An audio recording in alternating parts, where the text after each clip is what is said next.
کونڈے جو اہل سنت کے ہاں پکائے جاتے ہیں، جو کونڈوں کی نیاز پکائی جاتی ہے، تو بعض لوگ یہ کہتے ہیں کہ یہ حضرت امیر معاویہ رضی اللہ تعالیٰ عنہ کی 22 رجب المرجب کو آپ کا وصال ہوا، تو آپ کے وصال کی خوشی میں یہ پکائے جاتے ہیں، تو لہٰذا یہ پکانا جائز نہیں ہے۔ یہ معاذ اللہ کسی صحابی کے وصال کی خوشی میں پکانا کتنا سخت گناہ ہے۔ تو اس کے حوالے سے یہ عقیدہ کلیئر کرتا چلوں کہ بیسیکلی یہ جو اہل تشیع حضرات ہیں، اہل تشیع حضرت امیر معاویہ رضی اللہ تعالیٰ عنہ کو برا بلا کہتے ہیں، اور بالکل کبھی بھی ان کے نام کے ساتھ رضی اللہ عنہ نہیں لگاتے، اور اتنے سخت گستاخیاں اور بے ادبیاں کرتے ہیں کہ بعض اوقات وہ گستاخی اور بے ادبی انسان کو کفر کے دہانے تک لے جاتی ہے۔ تو اب وہ حضرت امیر معاویہ رضی اللہ تعالیٰ عنہ کی وصال کی خوشی مناتے ہیں، اور وصال کی خوشی میں اب یہ کیوں مناتے ہیں، یہ بہت لمبی گفتگو ہے اس کے پیچھے۔ بہرحال وصال کی خوشی میں انہوں نے اپنے گھروں کے اندر چھپ کے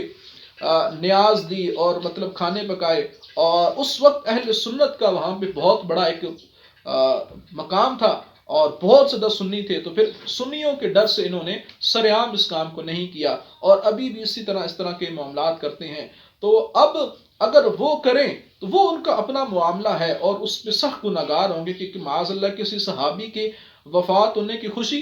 تو سنی، اور وہ سنی بھی وہ کہ جو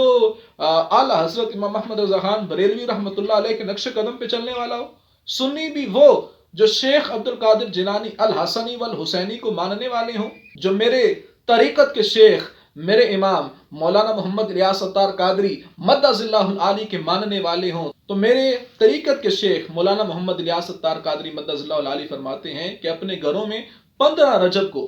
یہ کنڈوں کی نیاز دی جائے، تاکہ اگر کسی کے ذہن میں کوئی وسوسہ آ بھی رہا ہو تو وہ چونکہ 22 رجب المرجب کو حضرت امیر معاویہ کا وصال ہوا، تو اب کسی کے ذہن میں کوئی وسوسہ آ بھی رہا ہو تو وہ ختم ہو جائے گا۔ بہرحال پھر بھی تاریخ فکس کیے بنا آپ جس وقت بھی کریں یہ جائز ہے، اور سنی تو الحمدللہ صحابہ کرام اور ہر صحابی کا ماننے والا ہے۔ حضرت ابوبکر صدیق رضی اللہ تعالیٰ عنہ سے لے کر آخری صحابی تک ہر صحابی کا ماننے والا ہے، اور ہر صحابی کے بارے میں سنیوں کا یہی عقیدہ ہے کہ وَكُلًّا وَعَدَ اللَّهُ الْحُسْنَىٰ، کہ اللہ تعالیٰ نے ان تمام کے تمام سے بھلائی کا وعدہ کر لیا۔ اور جو معاذ اللہ کسی صحابی کے بارے میں زبان درازی کرے، تو کیا مجھے صرف ایک بات بتا دیں، کیا اللہ تبارک و تعالیٰ نہیں جانتا تھا کہ صحابہ کے درمیان آپس میں اختلافات ہوں گے؟ یا تو آپ کہہ دیں اللہ نہیں جانتا تھا، یا آپ کہہ دیں کہ اللہ تبارک و تعالیٰ نے ان سے بھلائی کا وعدہ غلط کر لیا، کہ جب اللہ نے بھلائی کا وعدہ کر لیا اور باوجود اس کے کہ اللہ جانتا تھا کہ ان کے درمیان اختلافات ہوں گے، اس کے باوجود اللہ نے بھلائی کا وعدہ کیا،